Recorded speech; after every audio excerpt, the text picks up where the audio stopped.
Lawan Singapura, Fandi itu bagus, dia motornya. Saya cuma ngomong gini sama Sudirman. Keluarkan dia, tapi kamu tidak boleh kena kartu. Keluar itu Fandi. Iya. Ininya masuk di mata, nggak keluar. Bagus. Jadi nyikat tapi saya cuma tanya nanti sama Sudirman. Keluarin Fandi tanpa kartu. Itu saya ngomong. Akhirnya keluar. Saya enggak mau kamu dapat kartu. Free kick enggak apa-apa. Kan pasti free kick, pasti nyentuh. Tapi cari momennya. Fandi keluar, selesai. Mati dia.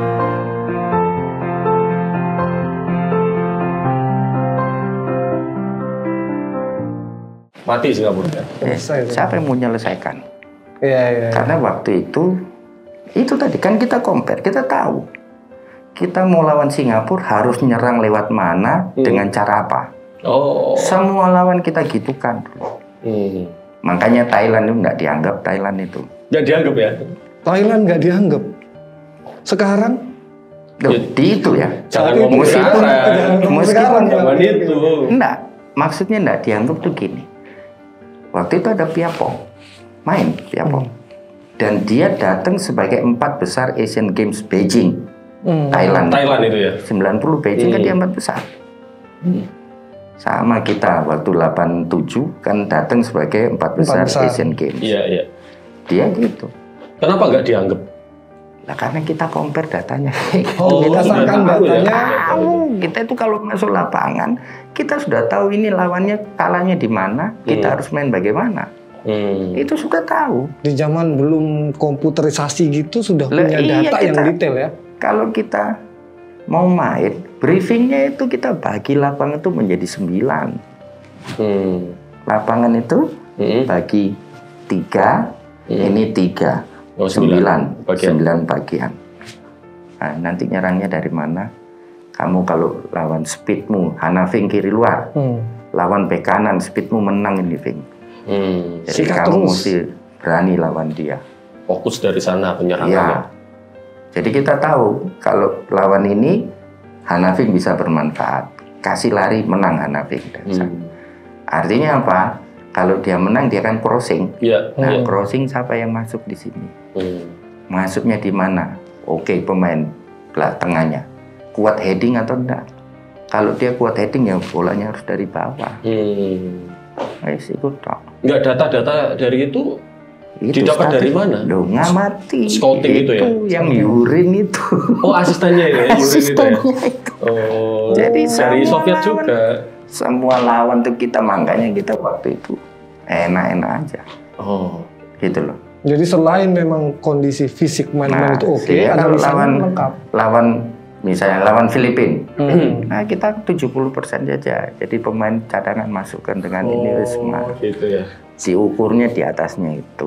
Ngapain kita mesti menang besar dengan ya kalau kita mesti pakai senapan angin menang, kenapa mesti pakai yang AK-47? Dulu bisa milih begitu, kalau sekarang nggak bisa. Sekarang bisa. Lo tambah canggih, itu kan sepak bola universal. Harusnya. Cuman pelatih kita ini nggak mau pakai kayak gitu. Tapi kalau dia mau pakai gitu, syaratnya satu. Individunya harus punya kemampuan standar seperti itu. Pertanyaannya, pemain kita sekarang kayak gitu enggak? Kalau tak jawab langsung. Tidak ada satu pemain Indonesia sekarang yang punya kemampuan individu kayak gitu. Main 2 kali 45 konsisten. Main 2 kali 45 banyak, semua bisa. Kalau untuk menyebut satu, nggak ada. Nggak ada. Yang selevel itu. Iya. Nah, sekarang kompetisinya kayak gini, apalagi 1 tahun nggak kompetisi, mau apa lagi kita? Sudah pasti nggak ada. Jadi akhirnya kalau kamu mau ngomong juara SEA Games itu agak berlebihan. Agak berlebihan. Sekarang ya? Iya. Ironis. Iya. Lihat datanya itu ya, komparasinya itu sebenarnya. Nah, sekarang kita mau sadar enggak? Kalau mau dibikin statistik, siapa analisa pertandingan kayak gitu, itu loh di bawah standar semua, standar minimal. Terus kamu mau bertanding lawan Vietnam yang seperti gitu. Nanti kan dulu Vietnam tuh kalahnya 2-0, 3-0, 5-0 sama kita zaman itu. Tapi waktu tahun 90 kita sudah tahu bahwa ini Vietnam ini sudah mainkan sepak bola modern tahun itu ya. Tahun itu. Tapi dia belum punya skill yang memadai, dia belum punya jam terbang yang cukup. Kalau 90 sampai sekarang 30 tahun, pantas dia kayak gitu. Jadi memang saat itu secara mereka sudah bersiap menuju sama dengan tahun 74, 78 akhir awal 80 di mana Jepang belajar tentang kalatama di kita. Kita pernah menang sama Jepang 7-0 itu persahabatan. Tahun 60, iya, tahun 70-an ya, zaman Sucipto. Zaman itu besok lawan Jepang, mereka main judi sampai besok pagi. Nanti lawan itu menang 6-0. Tetap menang. Zaman itu, iya. Nah itu kan cerita. Aduh. Om Basri dulu masih hidup. Iya.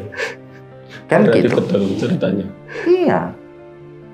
Tapi mereka memperbarui organisasinya dengan baik, melakukan kerja yang kontinu, konsisten.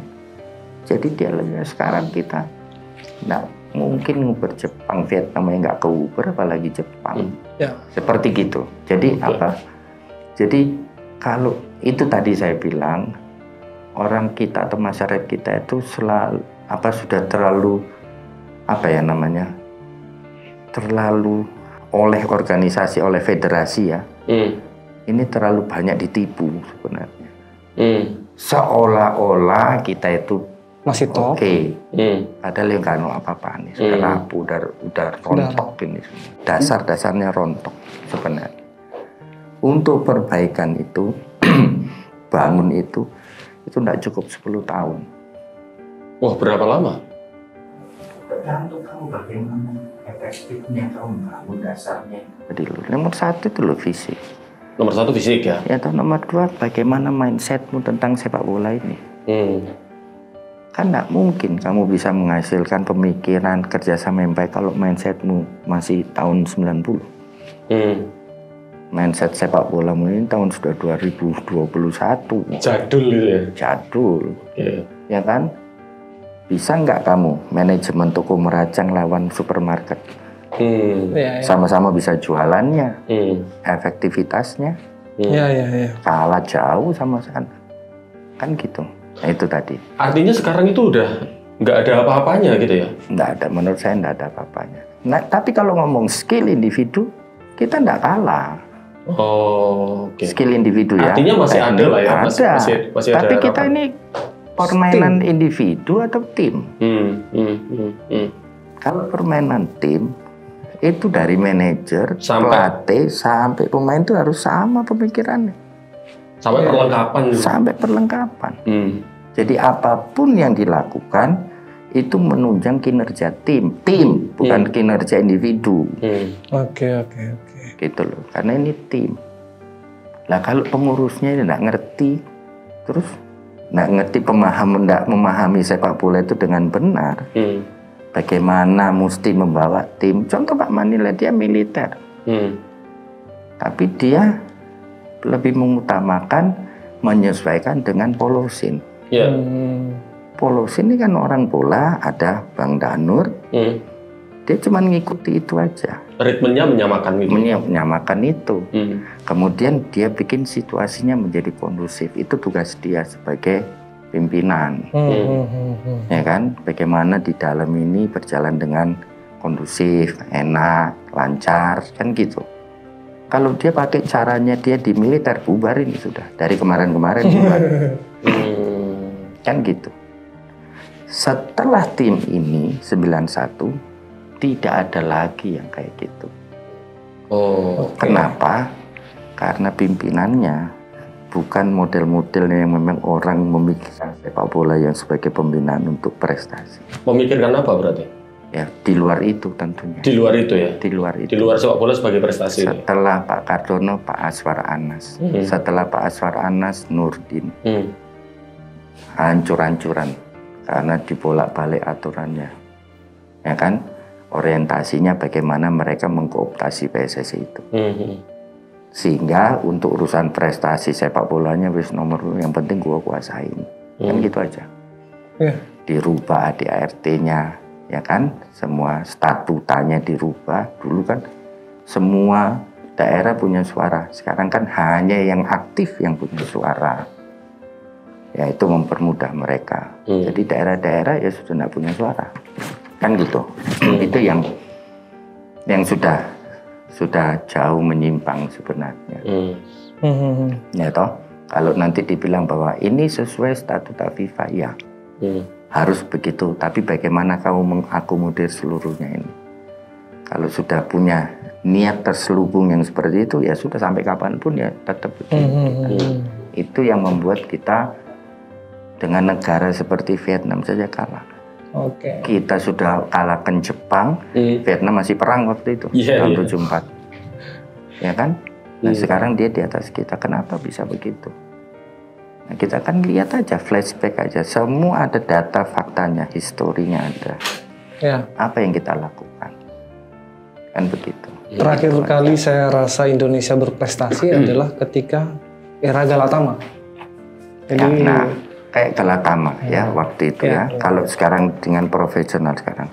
Kalau dulu Galatama itu niat mitra punya home ground sendiri. Punya home base untuk pertandingan. Tapi dia harus punya junior dan dia betul-betul bina. Benar-benar ya. Tidak hanya status gitu aja. Ada.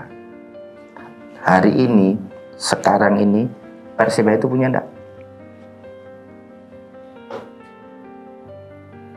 Persebaya loh.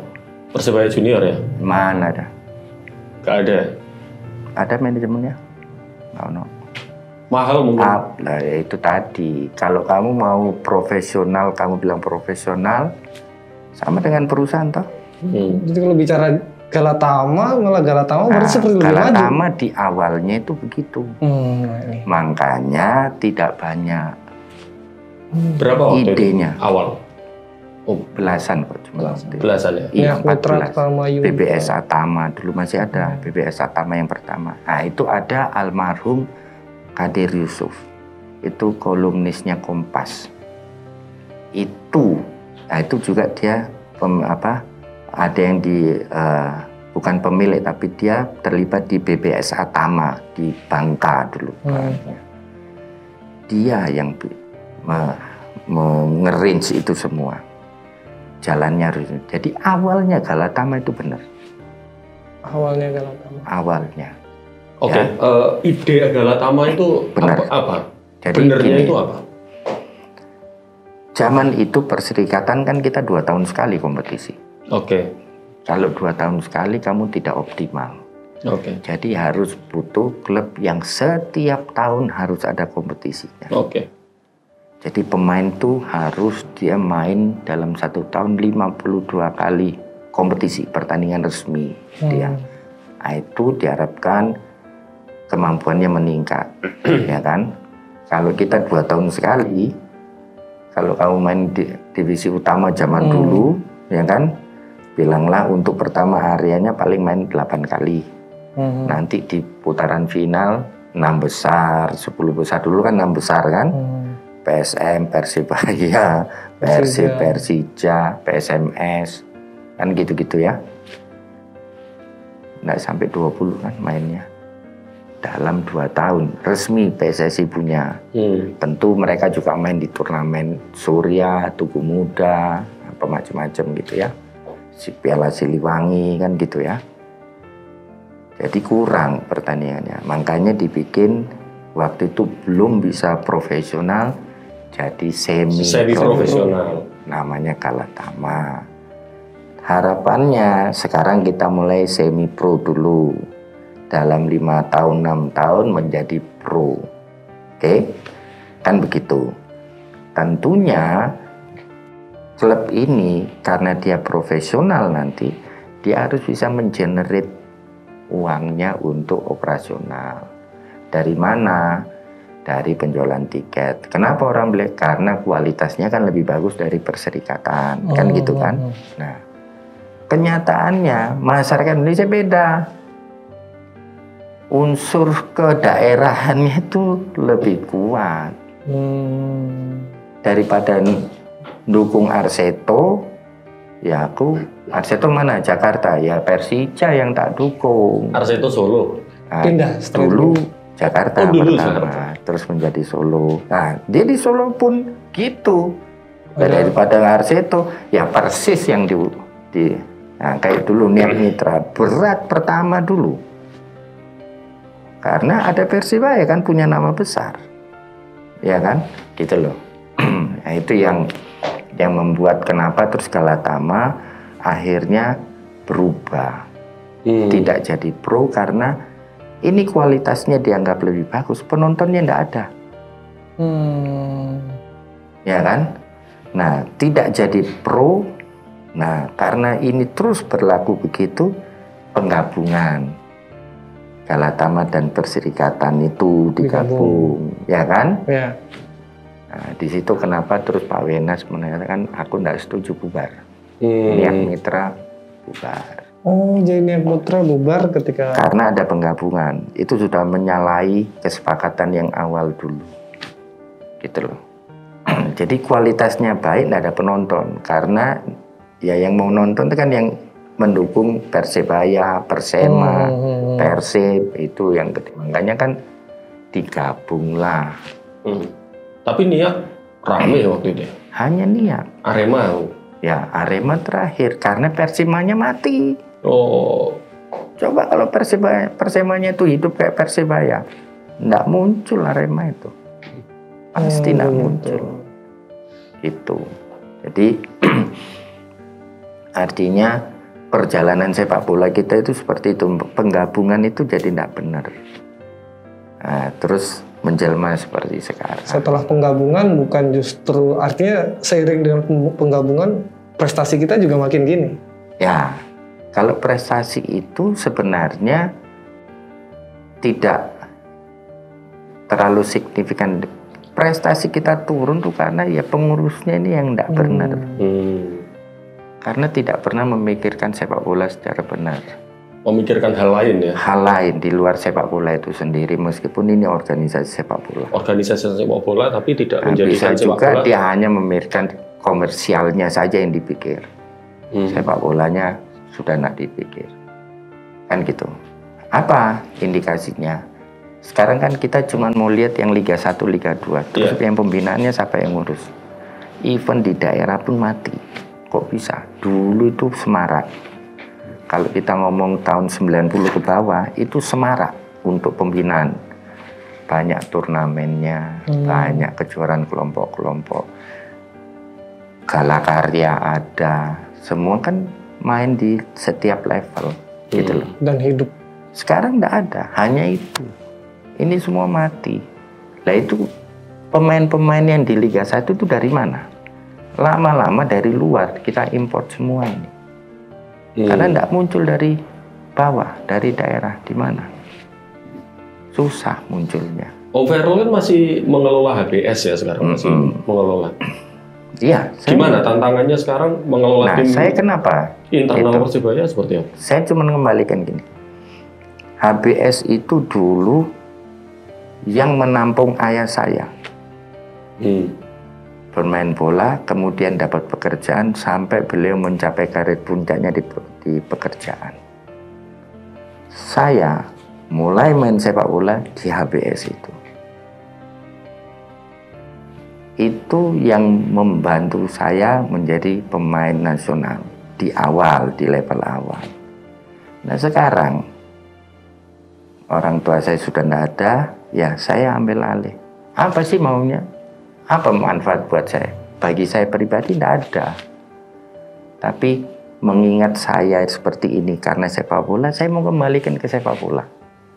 Ini klub harus tetap eksis dan saya harus tetap membiayai ini semua. Sebagai bentuk terima kasih ya? Terima kasih kepada sepak bola dan kepada klub ini.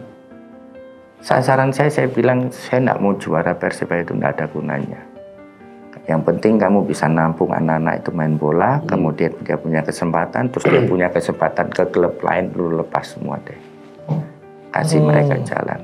Kita hanya bantu anak sekitar lapangan itu yang mau mengadu nasib tentang lewat sepak bola ya silakan masuk di situ. Jadi bebas mereka. Kadang kesalahan mindset kita ya soal prestasi sepak bola itu menganggap bahwa yang junior ketika juara itu prestasi, padahal bukan ya. Kalau junior itu kalau prestasi dia juara itu hanya untuk motivasi. Nah ini salahnya ini termasuk orang tua. Orang tua ini kan kadang-kadang memaksakan anaknya itu kalah prestasi dengan itu, tapi membayar ke pelatihnya supaya anaknya kepilih satu. Nanti kalau sudah gitu, karena punya kompak orang tuanya, ya apa mempengaruhi jalannya turnamen supaya mereka juara.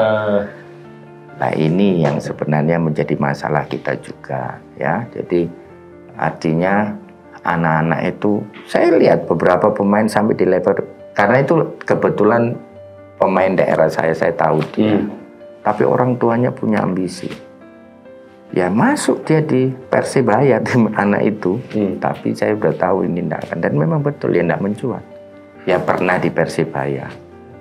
Nah itu diakomodir oleh beberapa pelatih zaman dulu. Itu gila. Sekarang pun ada yang kayak gitu. Jadi ya memang apa ya sudah enggak ideal lagi sebenarnya sepak bola. Makanya kalau mau ngomong bahwa kita mesti prestasi, kok kayaknya agak jauh ya. Jadi gitu. Jangan ngomong prestasi dulu gitu ya. Kalau saya nggak berani ngomong kayak gitu, karena makin menyesatkan sebenarnya. Sebenarnya kita, yaitu betul dulu itu ada yang bilang kita break dulu deh. Wis bubarno, kita bentuk yang baru ini, ya toh. Toto lagi, tapi harus sabar 15 tahun baru kita bisa lihat. Karena sebenarnya kita bisa lebih cepat. Kenapa?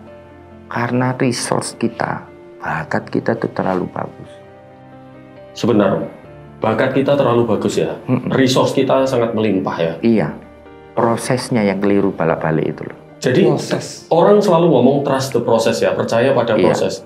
Padahal prosesnya sendiri bermasalah gitu ya. Iya. Siapa yang bikin bermasalah? Siapa? Pengurus federasi itu. Pengurus federasi ya? Kebijakannya, federasi itu dari atas sampai daerah. Sampai askot ya. Askap itu. Itu. Karena ini sudah tidak beres, ya sudah. Prosesnya itu keliru semua nih. Tidak benar. Kalau saya punya pengalaman, saya di Belanda 6 bulan. Aku lihat kalau anak-anak kecil-kecil Belanda itu yang main bola. Wih, jauh sama kita, nggak bisa nendang. Tapi jadi pemain besar mereka. Di Belanda sempat ya? Di Belanda sempat 6 bulan kursus di KNVB. Kursus di KNVB, iya. Kursus pelatih. Anak kecil Belanda itu kalah sama sih. Kalah jauh sama jauh. Tapi mereka memprosesnya dengan baik. Tertata. Gitu loh. Itu kan makanya itu kenapa saya bisa ngomong, saya lihat sendiri. Dan saya ke Ternate, ya saya lihat anak-anak bakat kecil-kecil sama Rusdi, iya ke Tulehu. Kemarin saya ke Masoi Januari kemarin itu ke Seram. Saya lihat mereka itu bagus-bagus. Jadi ketika jauh lebih bagus, tapi kan prosesnya itu loh, lingkungan, miliunya untuk bagaimana mereka diproses itu enggak siap. Infrastruktur kita tidak dibentuk. Waktu saya lihat kemarin, eman ya, saya cuman gitu aja kan, saya nggak bisa apa-apa. Ini kan Indonesia Raya gede, jadi harus ada keputusan satu yang bisa sama-sama ya, sama-sama dari semua pihak, pihak itu untuk bisa. Dan kalau itu dilakukan, tidak lama kita sebenarnya. Karena kita sudah memiliki resource yang sangat besar dan sangat potensial ya. Lah iya. Nah banyak orang yang bilang juga soal mantan pemain gitu ya, atau pelatih, yang kenapa tidak bisa masuk ke federasi gitu. Padahal yang paling tahu soal sepak bola, yang mungkin kecintaannya lebih besar terhadap sepak bola, itu mantan-mantan pemain, terutama mantan pemain timnas seperti Om Vero. Coba kalau kita ngomong fakta data ya, aku nggak punya tendensi apa-apa. Dari berapa exco itu? 12, 13? Mana yang mantan pemain bola? Yang memang ngurus bola dari awal ya, dari mudanya. ngurus betul-betul bola loh ya. Nggak ada satu. Kalau FIGC Dimitri Albertini. Iya. Iya toh? Iya. Jadi kalau yang mengambil keputusan, dia suaranya kuat kalau exco itu. Iya. Kalau pengambil keputusan strategisnya model kayak begitu, lu bisa bayangkan hasil keputusannya apa? Bisa bayangkan nggak? Kalau saya ini perusahaan oil gas company, terus pengambil keputusannya ini punya pengalaman di kacang perkebunan, bisa nggak ini? Bisa optimal nggak ini? Pertanyaan saya itu aja. Agrikultur, ini oil gas company. Terus komisarisnya semua ini, manajemennya itu pengalamannya di sana, bukan di oil gas. Bisa nggak ini? Tapi kalau ada niat untuk belajar serius soal oil gas mungkin bisa. Mau sampai kapan? Ya mungkin lama. Nah, kan begitu. Terus apakah nggak ada di Indonesia ini orang oil gas yang punya experience tinggi? Nah, itu. Banyak. Cuman kan nggak mau toh. Kenapa sih nggak mau? Misalnya Om kan Verl ditutup. Oh, Om Verl. Ditutup ya? Kan mereka nggak mau ada orang luar. Lah salahnya kan federasi. Jadi karena dikelola ya? bukan oleh orang-orang yang paham.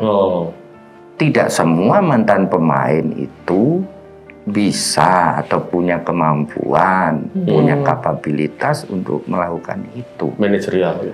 Tapi kalau anak-anak sepak bola itu dimintai pendapat, ada yang mampu dia duduk for free. Kenapa? Karena sepak bola sudah melambungkan namanya. Gratis, lu nggak usah bayar apa-apa. Dengan senang hati mereka membangun sepak bola. Karena apa? Ini rumah besarnya.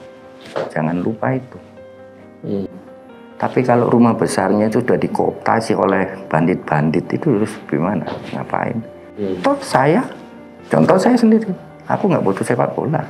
Aku nggak makan dari sepak bola. Saya nggak ngelatih nggak apa. Enak saya ngomong. Kan gitu. Bukan sombong. Iya. Ya toh. Tapi kalau sepak bola butuh saya, aku dengan senang hati membantu. For free. Dan banyak teman saya yang di luar itu seperti itu. Cuman enggan aja mereka kalau diatur kayak gini. Karena mereka tahu siapa itu. Ini loh, bukan orang-orang kita semua. Sepak bola ini kan keluarga besar. Football family. Football family. Dan semua orang yang pemain-pemain itu, senior-senior saya, itu punya expert. Bisa diskusi. Dia tidak perlu jadi pengurus. Dia bisa diwakili oleh beberapa teman-temannya, apakah adik kelasnya atau adik angkatannya, kakak angkatannya yang bisa duduk di situ. Kemudian didiskusi. Sehingga keputusan yang diambil strategis di tingkat exco itu memang mengarahkan sepak bola ke arah yang benar sesuai kemampuan kita dan kondisi kita. Jangan menghadap Spanyol kayak gini, Italia kayak gini, Uruguay kayak gini. Adaptasinya setengah-setengah lagi. Nggak nyambung, bukan setengah-setengah, nggak nyambung. Bagaimana mungkin nggak paham? Nah, kan mindsetnya kan nggak ketemu dengan yang itu. Ketika ngomong seperti itu, saya jadi ingat. Sebetulnya identitas sepak bola kita itu apa sih? Filosofinya itu apa? Kita itu pengen main seperti apa? Seperti Polosin kah yang visi atau Sinyo Aliando yang berbasis statistik? Sinyo Aliando itu sebenarnya. Sinyo Aliando ya? Iya, kita itu kan punya dulu. Sekarang filantropi. Vilanesia itu ya. Vilanesia dulu itu PPSN. Pola Pembinaan Sepak Bola Nasional. Itu ada, tracknya ada. Tapi kan itu hanya dibuat, tidak untuk dilaksanakan. Dibuat untuk tidak dilaksanakan. Kenapa tidak dilaksanakan? Karena yang exco-nya nggak ngerti itu. Mau apa laksanakan? Padahal tim pembuat Vilanesia ini terus dia ngerti apa? Potong leher, bahwa dia ngerti. Dia bukan orang pemain bola, bukan orang bola. Yang ngerti itu ya Danur ke bawah itu. Terus itu mutusin apa di PSSI? Nggak ada mutus apa-apa itu. Terus apa dampaknya? Ya kau ya dibawa aja kau ribut. Padahal secara keputusan konsep strategis bagus. itu kan di Exco. Dan sekarang itu Exco itu loh, nggak ada satu orang yang sepak bola. Bagaimana? Mau kemana? Ngapain kita capek-capek? Makanya betul kalau ada orang gila gitu. Wes kamu sadar aja, nggak usah ngurus sepak bola. Mati kau. Kamu sadar aja. Oh, iya. Dulu kan banyak kita cari orang gila yang mau urus sepak bola. Sekarang waktu dia gila, sadar. Jangan nanti kamu nyesel kamu. Akhirnya tobat, nggak tobat, iya betul. Nggak ada hasilnya. Contoh Petrokimia, juara besoknya degradasi. Saya tahu kenapa degradasi. Karena telepon saya. Saya masuk, saya bilang naik Petro. Bisa diatur kayak gitu. Dan saya lakukan itu. Aku buktikan. Itu sebagai pembuktian bahwa ternyata bisa diatur. Bajingan semua itu. Aku buktikan. Baca sejarahnya itu. Nggak usah kamu lihat itu. Waktu saya manajer di Petro itu naik. Tanpa ada degradasi promosi. Nggak ada degradasi promosi. Aturannya bisa diubah-ubah semaunya gitu ya. Aku cuma hanya membuktikan bahwa ya kayak gitu. Ya gitu itu. Ya bener ya. Jadi saya ngomong tuh nggak ngomong sebenarnya. Ada buktinya. Real. Mau ribut sa Indonesia Raya gue nggak peduli. Terjadi. Makanya saya bilang sepak bola kita ini ya sudah kayak gitu. Apalagi yang sekarang tambah jauh. Makanya saya bilang, mimpi aja kali. Jadi kalau kita lihat kayak orang-orang teknis, mereka kerja keras ya. Dampak signifikannya itu apa? Wong Exco-nya itu nggak ngerti semua. Apa yang kamu kerjakan? Apa ya namanya? Berdampak apa terhadap keputusan strategis yang ini keputusan kemarin tuh mau diterusin tanpa ada degradasi, ini sudah ngawur semua itu pemikiran. Iya sempat itu. Gimana? Terus itu kan karena bukan mindsetnya, backgroundnya bukan nggak ngerti, hanya dilihat satu sisi.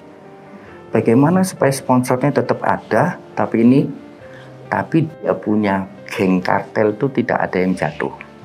Makanya tidak ada degradasi. Ini tetap mau duitnya, tapi itunya kan dirusak. Yang orang lain bilang mana ada kompetisi tidak pakai degradasi. Lah itu gila. Nah seperti itu. Tapi ini loh terjadi aneh tapi nyata. Real terjadi itu. Selama dramanya masih gini-gini aja ya berarti ya prestasi. Jauh ya. Jadi nggak usah ngomong prestasi. Nggak usah bicara prestasi dulu. Makanya kan saya nggak mau terlibat jauh-jauh amat. Enak main golf. Balik lagi. Itu aja kan. Tapi ini Om Fer, yang fenomena baru ya di tahun-tahun ini yang pemilik-pemilik muda itu sekalian ya kita tanya Om Fer. Kayak misalnya Atta Halilintar, Raffi Ahmad, Gading Martin, artis-artis itu, lalu Kaisang ya anaknya presiden gitu yang masuk ke sepak bola. Om Fer melihatnya seperti apa? Nanti kalau Pak Jokowi sudah selesai mau apa mereka?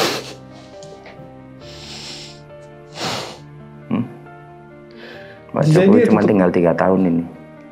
Pak Jokowi selesai mau apa mereka? Terus Kaisang mau apa? Oke. Kan gitu aja. Sama dari pertanyaan sama Pak Edi dulu. Bapak selesai Pangkostrat bisa lawan orang ini? Nggak bisa kok. Lawan orang sama, ini yang susah. Itu pertanyaan yang sama. Ya nanti ini ya begitu.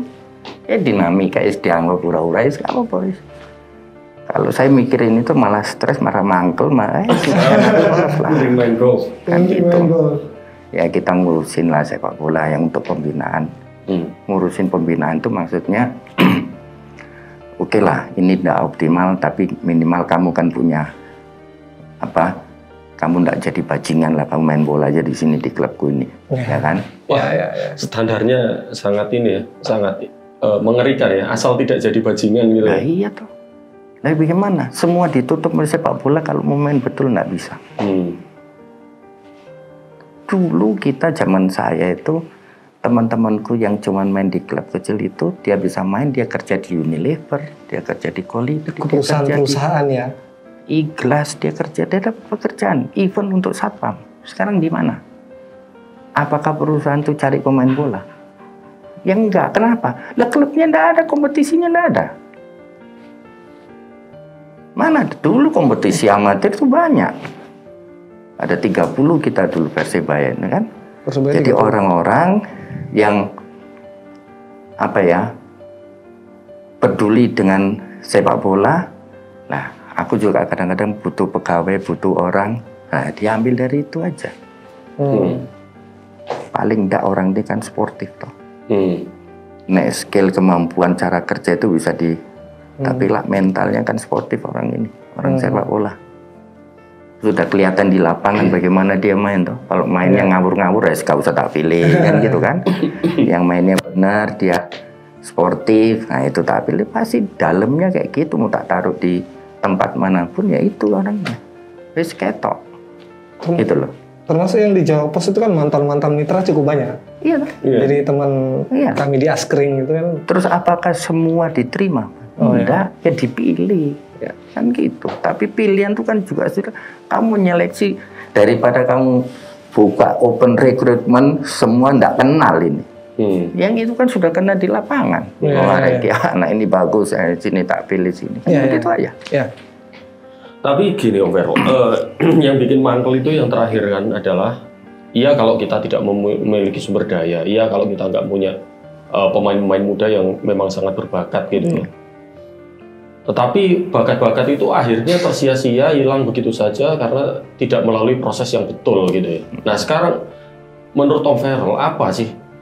Kalau ngomong ini simplifikasi ya, mohon maaf saya sebelumnya, solusinya apa gitu? Itu tadi, orang itu kan mau ngeruk duitnya saja toh. Ini orang nggak mau kerja. Ngapain lu pasang pemain asing di situ kuotanya gede-gede? Sekarang 5 toh? 1 kan buat anak promosi. Supaya apa? Supaya klub tuh nyarinya di bawah sana loh. Belum lagi naturalisasi banyak. Nah, kalau kamu ngomong naturalisasi, ngomong sekarang. Titus Bonai, Chris Wanggai, bandingkan dengan Patrice Wanggai ya. Bandingkan dengan Bakdim. Bakdim itu kena teknologi Belanda. Wanggai teknologi anak gunung, Bonai anak gunung. Kamu bayangkan kalau di sana dikasih teknologinya, di-upgrade pelatihnya di Papua sana, datangkan instruktur dari AFC, FIFA, kasih di sana. Patrice Wanggai pemain di Eropa bukan di Indonesia. Jadinya Clarence Seedorf nanti. Kamu lihat Simon Tahamata itu orang Bandung, tapi besar di Belanda, ngikuti proses di sana, tim nasional Belanda. Ya Bapak, bibitnya, gennya Indonesia Raya itu. Jadi ya Raja Nainggolan ya. Sistem proses. Raja Nainggolan. Oke. Emil yang Sampdoria jadi itu. Kan jelas clear saya ngomong organisasinya yang tidak beres. Oke. Organisasi tidak beres, prosesnya itu jadi tidak beres. Organisasi tidak beres, terdistorsi semua, gitu loh. Kalau makanya saya bilang bakat Indonesia terlalu bagus, coba Patrice, Titus dengan kecepatan yang seperti gitu, di mana lu dapat? Ayo cetakan pemain kayak gitu. Salah lahir berarti ya? Iya. Mungkin dia mesti lahirnya 20 tahun ke depan lahirnya loh. Kan gitu. Dimana ini sudah normal, sudah baik. Atau ya dia mesti lahirnya di sana. Atau bukan, lahir di Papua, besarnya di Belanda gitu. Pokoknya jangan di Indonesia. Nggak ada hubungannya dengan Indonesia. Kena proses sana. Karena gennya seperti itu. Jadi kalau saya bilang bahwa Indonesia itu bakatnya gitu, itu sudah nggak bisa dibantah ya itu loh. Itu kan ada evidence semua itu, bukti-bukti yang histori yang seperti berarti itu. Sistem yang salah, proses yang salah. Kalau kita mau ngomong dulu, Ramang pun diakui, Sucipto Suntoro juga diakui di sana. Anjasmara. Ya, Anjasmara enggak. Oh enggak ya Anjasmara. Hanya lokal. Soalnya lokal. Kalau Sucipto itu di luar, Ramang di luar. Kan begitu. Iya kan? Tahun segitu. Artinya apa? Bakatnya ada. Prosesnya ini yang terdistorsi, nggak bener ini. Jadi terus akhirnya nggak jadi. Salah proses. Gitu loh. Tapi seburuk-buruknya ya sepak bola Indonesia gitu ya. Kan kita sangat cinta sekali ya. Ya seperti tagline kita itu. Berkali-kali disakiti, dihianati tapi tetap cinta. Karena kecintaan itu masih ini nggak Om Ferli? Optimistis nggak sih dengan sepak bola Indonesia itu? Oh. Kalau yang itu tuh saya selalu karena optimis. Apa ini ya duniaku sebenarnya. Cuman karena situasi kondisi membuat saya ambil posisi seperti ini. Kondisi aktual sekarang ya. Nanti kalau satu waktu itu berubah, mungkin kan saya bilang orang-orang seperti saya di luar itu banyak. Dia give for free, lu nggak usah bayar, gratis kita kasih. Kenapa? Karena kita cinta sepak bola, kita besar kayak begini nih karena sepak bola juga. Kita punya kehidupan yang kayak begini juga karena sepak bola.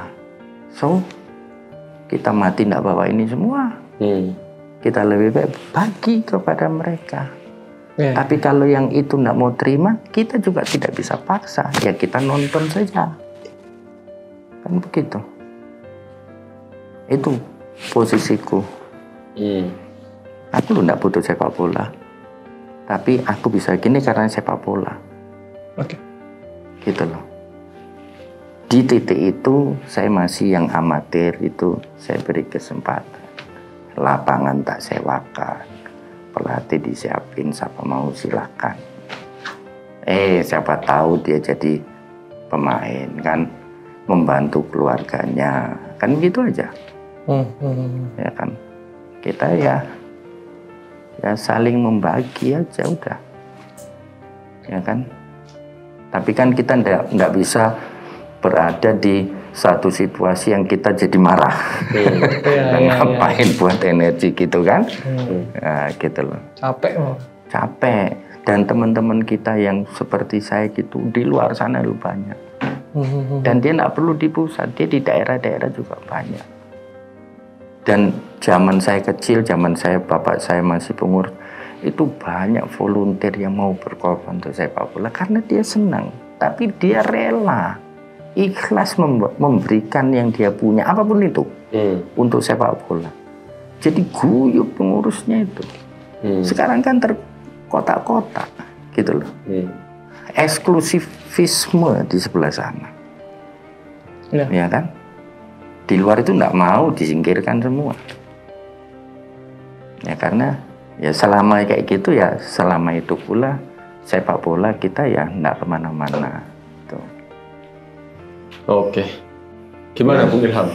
Cukup capek ya ngomong sepak bola. Sudah capek, menarik. Kadang ada saya malah dalam beberapa situasi kayak merinding gitu kan.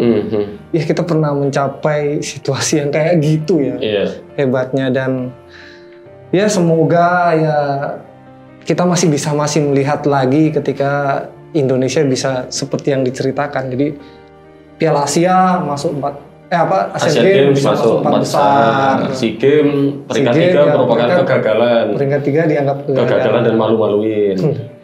Dan semoga ya kita bisa mengalami lagi fase yang seperti itu dan ya jangan lelah lah mencintai sepak bola Indonesia, apapun baik dan buruknya adalah sepak bola kita, dan semoga orang-orang yang memang mengurus sepak bola betul-betul punya komitmen yang besar, betul-betul berkomitmen untuk membangun sepak bola menjadi sebuah identitas bangsa yang membanggakan gitu Om Ferli. Ya, jadi mungkin bisa saya tambahkan ya.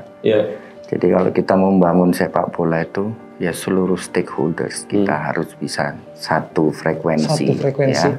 Jadi ya pengurusnya, pelatihnya, pemainnya, media, pemerintah, pusat daerah, ya semua orang supporters Satu frekuensi. Wasitnya ini memang punya niatan yang sama, ya. Jadi kalau kita lihat ya, ini ya saya nggak tahu saya harus bangga atau harus sedih. Tapi saya lebih memilih harus sedih. Kalau dari 91 sampai 2021 itu 30 tahun kita nggak punya prestasi apa itu yang senior ya. Hanya untuk level ASEAN. Hanya untuk level ASEAN ya? Level ASEAN. ASEAN itu berapa toh? Iya, negaranya. Iya. Terus kita itu kalau mau dibilang populasi, kita ini paling gede. Iya, iya. Dan kalau ngomong sejarah sepak bola, kita paling panjang. Sejak kurang apa lagi? Kita modal kita itu loh, modalnya itu loh. Modal dasarnya sudah paling kuat. Tapi kenapa kok kita berbanding terbalik di prestasi kita di bawah? Ya, itu kan berarti indikasi sebenarnya umum saja bahwa ada yang salah di sebelah sana. Kan begitu. Ada yang salah di sepak bola Indonesia. Ya selama para bucin bola sekalian, ya kita sama-sama berharap ya, suatu saat nanti itu tagline-nya bucin bola udah bukan lagi berkali-kali dikhianati, berkali-kali disakiti, tapi tetap cinta. Tapi ya memang kita cinta karena kita punya prestasi. Dan kita memang bisa membanggakan sesuatu. Ya terima kasih Bang Ferel. Terima kasih sama-sama. Cerita-ceritanya yang luar biasa atas visinya, atas pandangan-pandangannya, atas pengalamannya. Sampai jumpa di episode berikutnya.